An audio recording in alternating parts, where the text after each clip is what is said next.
particular. Vamos lá, gente? Bem, vocês peguem o livro de vocês, abram lá na página 130, no percurso 14, pois hoje iremos trabalhar o percurso 14 e 15, tá? Que fala sobre os Estados Unidos como potência econômica, tá? E o 15, ele vai retratar os Estados Unidos, população e megalópolis, ok? Então, vamos lá, né? Pedi aí vocês, enquanto isso vocês estão abrindo aí o livro e mãos. Bem, como eu estava falando, então dentro do espaço aí para a produção agropecuária, ele tem um amplo espaço, né? Isso tudo foi garantido durante, né, o processo de expansão do território, ou seja, toda a sua ocupação, seu processo de povoamento que vocês já viram nos percursos anteriores, né? Você tem aí os Estados Unidos, né, como o país que tem a maior e extensa superfície cultivada com lavouras. Também é uma intensa ocupação de terra, lembramos que deve-se ao processo histórico, né, como a democratização do acesso à terra, que foi a Lei de Propriedade de Terras, vocês devem estar lembrados, onde imigrantes também ganharam terras e ali tinham que cultivar durante 5 anos. Lembra disso? Caso contrário, eles perderiam a terra. Estão lembrados? Né? Então, vamos lá, vamos gradativamente lembrando aí o processo, né? E aí, né, isso fez com que também contribuiu a questão de técnicas, né, de uso intensivo, com a mecanização na atividade agrícola, isso também ajudou muito, a alta tecnologia, né, que eles empregam no campo. Lembrando disso, esse processo favoreceu, então, uma produção integrada entre empresas e indústrias de alimentos, e aí várias multinacionais, transnacionais aí, foi cada vez mais implementando máquinas, promovendo a substituição do trabalho humano no campo, enfim, mecanizando. No período de 1950 a 1990, muitos proprietários rurais, eles infelizmente, não conseguiram acompanhar a modernização agrícola e com isso, né, aquele processo de pequenas e médias propriedades que foi, né, conquistado em 1862, mudou um pouquinho de configuração, tá? Esse processo houve, então, aí, contribuiu nessas décadas de 50 e 90, contribuiu para a redução do número de proprietários, né, de médio porte, tá? Para uma concentração fundiária justamente nesses dois períodos. E aí eles dividem, então, né, a questão agrária deles é dividida, então, em cinturões agrícolas, os famosos belts. Observem que aí no mapa, né, eu coloquei para vocês, tá? Vocês têm aí, né, essas regiões aqui do Texas, né? Você tem uma área aí de vermelho que é o cinturão do algodão, tá? Essa área aqui do Texas. Então, você tem a região do cinturão do algodão, essa área aqui todinha, tá? Tem também aqui o do milho, olha, o do milho, beleza? Tá? Você, mais aqui acima, né, do trigo, essa região aqui de amarelo, né? Você tem aí da pecuária, tá? Na área daqui da Califórnia, que seria aí de fruticultura, tá ok? Né? Aqui também a policultura, nessa região aqui, né? Que é a criação do milho, tá? Essa região. Enfim, eles dividiram de acordo aí com as características dos solos, das zonas climáticas, favorecendo então aí, né, num cultivo agrícola bem elevado, ok, gente? Esse foi o processo aí, beleza. Também dentro do espaço industrial, eles dividem também em cinturões, tá? Repare que no espaço agrícola eles dividiram em cinturões e novamente eles vêm a dividir em cinturões agrícolas, tá?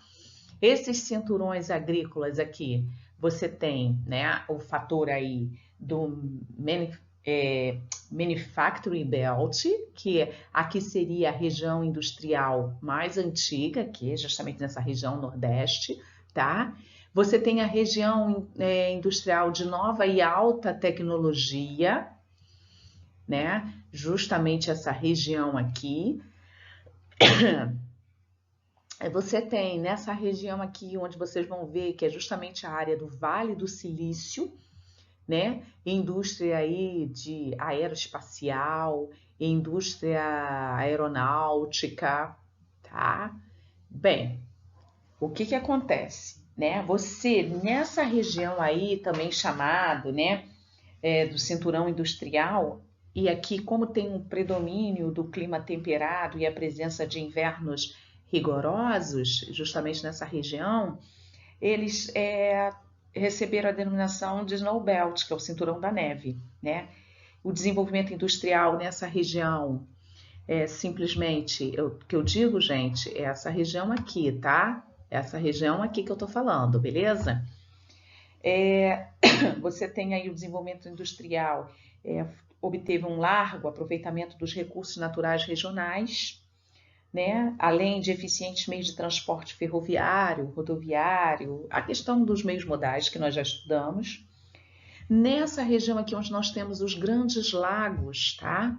Essa região aqui dos grandes lagos, ó, região dos grandes lagos, limite fronteiriço com o Canadá, né? As minas de ferro próximas ao Lago Superior garantiram a expansão da siderúrgica, né? Isso exerce uma forte influência sobre o mundo. Nós temos também, né, a região de Sunbelt, tá? Essa região aqui, né, justamente, ela fica na parte inferior aí dessa linha aqui, tracejada, tá? Nessa parte inferior dessa linha tracejada. Elas formam o chamado Cinturão do Sol, que é uma extensa porção do território dos Estados Unidos, que predomina a região, climas mais quentes. Eu estou falando justamente aqui, ó, gente, áreas de clima mais quente, tá? Muito mais quentes, então, né? Você tem onde se localiza um variado espaço de indústria de desenvolvimento recente, tá? Essa área aqui, né? Que seria a costa oeste dos Estados Unidos e a porção sul e sudeste norte-americana, tá? Na oeste, aqui nessa parte oeste, o crescimento da atividade contou com o impulso de sérios fatores, operações militares, né, contra o Japão, isso é fator relevante por causa da Segunda Guerra, não esqueça disso. Também na Guerra do Vietnã, tudo isso vocês vão estudar daqui para frente com maior detalhe. A Guerra do Vietnã deu na década de 1960, durou 10 anos, tá, gente? Mais de 10 anos, foi de 60 a 76, tá? Foi 76. E aí teve as indústrias armamentistas, justamente aqui, pode reparar, uma indústria armamentista no litoral aí do Pacífico, tá? Já nessa porção aqui, sul e sudeste, né, que nós temos o estado do Texas, da Flórida, da Geórgia, há uma diversidade de indústria, né? Se no caso você tem a NASA, justamente a região aí onde você tem, tanto é que a gente brinca, isso é coisa da NASA, né? E é justamente nessa região, tá? Que possui vários laboratórios de pesquisa, tá ok? Essa área aí onde você tem, né, presença de indústria limpa, de indústria tecnológica, tá? Aí vamos lá. Dentro do conceito de megalópole, presta atenção, né? Lembrando que megalópole é quando duas ou mais metrópoles conurbam, que a professora só está falando em russo, não estou entendendo nada. Vamos lá. Vamos lá. Metrópole é aquela cidade que tem excelentes serviços, presença de bancos estrangeiros, multinacionais, bolsa de valores, uma excelente infraestrutura. Bem, isso é uma metrópole. Quando é duas metrópoles, elas conseguem se interligar sem você perceber que se você está na metrópole X ou na metrópole W, o nome disso se dá conurbação. Vou falar sobre a área metropolitana do Rio de Janeiro para ficar claro para vocês. Dá um exemplo, tá? Que não, aí no caso eu não estou falando em megalópole, eu estou falando em metrópole. A metrópole do Rio de Janeiro, né? A metrópole Rio de Janeiro, ela está conurbada, né? Você não sabe quando chegou a Nova Iguaçu, quando você chegou a Duque de Caxias. Elas estão interligadas, conurbadas umas às outras pela rodovia, pela ferrovia. Então, há uma ligação, formando-se então uma área metropolitana. E quando Rio e São Paulo, né, as cidades de médio porte que estão interligadas umas às outras, estiverem realmente interligadas com serviços de infraestrutura, né, que venham a atender essas cidades de médio porte sem precisar de ir à principal metrópole, né, seja no caso quem está para a cidade de São Paulo ir à capital e quem está para cá para o Rio vir aqui à capital, vai ocorrer uma conurbação, que aí vai se dar a formação das megalópolis, tá? Junção aí de duas ou mais metrópoles. Temos diferente de megacidade.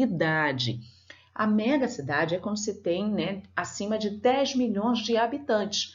Pode ser que uma metrópole seja uma megalópole, né, seja uma megacidade, desculpa, que uma megalópole, né, ela vai ser uma megacidade, porque vai ter mais de 10 milhões de habitantes, e pode ser que uma metrópole, né, ela não seja aí no caso, uma megacidade, tá ok? Ou seja, essa metrópole pode ter menos de 10 milhões de habitantes. Né? Então, vai depender. Então, quando eu falo em megacidade, eu estou falando em densidade demográfica. Quando eu falar em megalópole, é duas ou mais metrópoles conurbadas, interligadas. E quando eu falar em metrópole, são cidades, ou seja, municípios que estão conurbados à cidade principal, que no nosso caso, só lembrar aí, poxa, a metrópole do Rio de Janeiro. Ela está conurbada a São Gonçalo, a Duque de Caxias, a Nova Iguaçu. Então, isso aí ocorreu uma conurbação, uma interligação, formando então a metrópole do Rio de Janeiro. Fechado? Beleza? Acho que ficou bem claro aí para vocês, não é isso? Bem, vamos lá nos espaços aí da população em megalópolis. Observa, né? Aí lá na página, melhor, eu estava aqui escolhendo o livro de vocês, na página 139, abram lá na página 139, vocês vão ver aí o conceito de metrópolis e megalópolis, tá? Tá no subtítulo Espaço Urbano, as megalópolis. Marquem esse subtítulo aí, IPC, beleza? Então, você observa aqui, né? Você tem os centros urbanos secundários com os limites que interpenetram e formam o corredor urbano.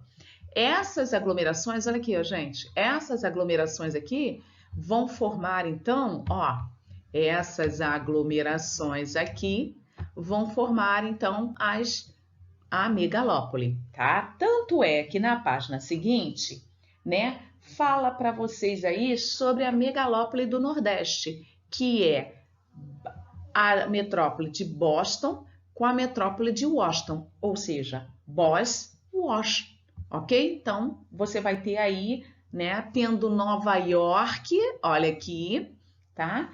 Como a metrópole central de uma intensa megalópole dos Estados Unidos. Dúvidas? Tá? Bem, temos também, né? Olha só, gente, ó, para você chamar a atenção aí de vocês, ó, na região dos Grandes Lagos, tá?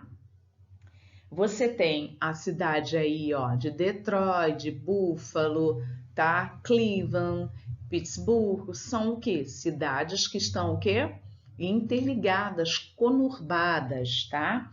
Então, você tem aí também Chicago, né? E Pittsburgh, ou seja, vai formar também uma megalópole dos Grandes Lagos. Aqui, Chicago, tá, gente? Chicago tá aqui, ó, Chicago e Pittsburgh. Ó, aqui, ó. Elas estão o quê? Formando aí uma megalópole dos Grandes Lagos, porque aqui é a região dos Grandes Lagos, ok? Bem, também tem a Ascension, né, que seria, né, São Francisco com São Diego. Então, eu tenho São Francisco aqui, opa! Eu tenho São Francisco aqui, ó, São Francisco, tá? Com a cidade aí, ó, de Oh, meu Deus! Com a cidade aí de San Diego, ok? Beleza? Formando, então, aí ascensão, ok? Ok? E é justamente aí, né, eu puxo aí para vocês, ó, os Estados Unidos e a densidade demográfica. Observa que aqui, ó, aonde está aí, né, a Boston, né, Boston com Washington, há uma grande aglomeração populacional. Ó, aqui também há uma grande aglomeração. Ó, San Diego aqui, ó, tá, gente? Há uma maior densidade demográfica justamente aqui. Tanto é que a colônia de povoamento, ela se deu justamente nessa região aqui, ó, tá vendo? Tá ok? Foi nessas áreas aí que a gente tem a presença aí, né, justamente da colônia de povoamento. E já ao sul, lembra quando eu falei dos cinturões? O clima já é mais quente, que foi a colônia de exploração. Então, nós temos, então, de novo, recapitulando, como megalópole, aglomerações urbanas, né, gente, de grande extensão territorial, formada por duas ou mais metrópoles. Beleza, gente? E os centros urbanos secundários em torno, conurbando eles, formando aí uma enorme rede urbana. Tá ok? Aí falei também dessas duas cidades, que é de Boston e Washington. Lembra disso, gente? Né? Você tem aí, né, onde são as principais, então, as três principais megalópolis dos Estados Unidos, que é Washington, você tem Chicago, né? Você tem, no caso, Boston, Washington, Grandes Lagos, né? Aqui São Francisco, San Diego, são as principais metrópoles, tá ok, gente? E Nova York, ela acaba tendo uma grande aglomeração aí, né? Concentra os maiores conglomerados industriais e é sede dos principais bancos aqui em Nova York, gente. A Bolsa de Nova York, que a gente ouve falar muito da crise de 29, olha a localização geográfica dela aqui, tá ok? Bem, também vou chamar a atenção aí para vocês da questão do Vale do Silício, né, na região aí de São Francisco, São José, onde nós temos importante aglomeração industrial, né, o famoso Sunbelt. Essa região desenvolveu ao redor da Baía de São Francisco, chamei a atenção até aqui para vocês, e se estende por vários núcleos, né, observa aí, urbanos. Né, você tem São José, que eu destaquei aqui para vocês, Santa Clara, tá? Ó, São Mateus, Santa Clara, Palo Alto, né? Então, no Vale do Silício concentra imensas e milionárias indústrias de alta tecnologia. É aqui onde você encontra as indústrias aí de microeletrônica e informática, que a mão de obra que se exige aqui nesse tipo de indústria é mão de obra o quê? Qualificada, né? Formada pelas universidades da região que produzem pesquisa de ponta, ok? Beleza?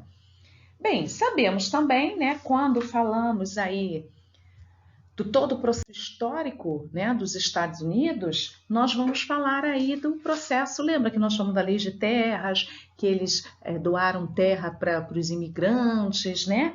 Afinal de contas, os Estados Unidos, a formação das suas megalópolis estão relacionadas aí a uma leva migratória desde a expansão territorial, tá? Não pode esquecer desse processo histórico. E de 30, né, durante aí a década de 30, né, até a década de 40, você tem aí a entrada de imigrantes que deu uma diminuída, ou seja, desacelerou. Por quê? Por causa da crise econômica de 29, né?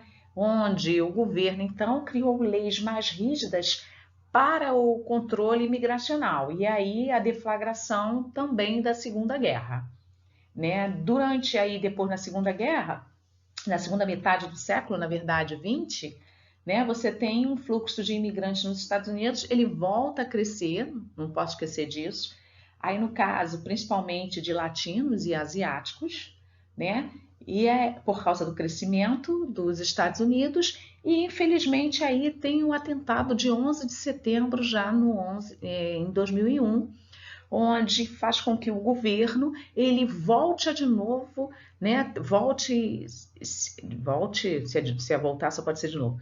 Volta a intensificar aí o controle imigracional, tá ok? Outro problema também que os Estados Unidos ele já passa por longo tempo é a questão aí marcada pelo conflito entre brancos e negros nos Estados Unidos, tá?